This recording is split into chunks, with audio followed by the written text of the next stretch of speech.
আমরা আম মাখা করবো, তার জন্য মেলা কিছু নেওয়া হচ্ছে। কি কি নেওয়া হচ্ছে?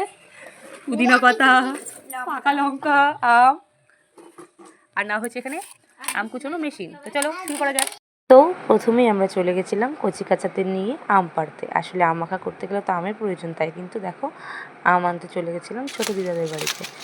তো ছোটো দিদাদের গাছে যেহেতু আম ছিল তাই আম আনতে গেছিলাম। আর বোন অনেকক্ষণ থেকে মারতে মারতে যখন আম পাড়তে পেলোই না, তখন শেষে আমি ধরলাম আম পাড়তে। তো অবশেষে 2-4টে আম আর কি পাড়া হয়ে গেল। সেই নিয়ে এসে শুরু হলো আমাদের আম মাখা। তো প্রথমে আমগুলোকে ধুয়ে নিলাম, তারপরে ধুয়ে আবার একটু গামলাতে দিয়ে নিলাম আর কি, ওই যে আপনাদের দেখানোর জন্য। তারপরে এই যে দেখতে পাচ্ছেন কাটছি, এত তাড়াতাড়ি কিন্তু কাটছিলাম না, এটা আসলে স্পিড বাড়িয়ে দেওয়া হয়েছে। তো এখানে সমস্ত কিছু ধুয়ে নেওয়া হয়েছে, পুদিনা পাতা, লঙ্কা, তো সেগুলোই এখন কুচোনো হচ্ছে। আর সর্ষে বাটার সময় ভিডিও করতে ভুলেই গেছিলাম। আর ওই যে সবাই মিলে আনন্দ করতে করতে কাজ করলে যা হয় আর কি। তো আমার যে 2 বোন টাপুর টুপুর আর কি, ছোটো মামার মেয়ে, ওরা আর আমি মিলেই আমটা মাখা করছিলাম।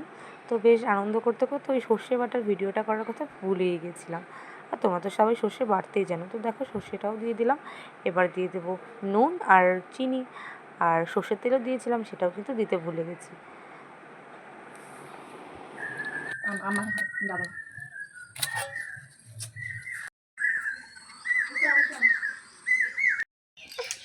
কেমন আছে বল? ভালো হয়েছে, দারুণ হয়েছে। ভাই কেমন? ভালো। কিরকম ভালো? দারুণ।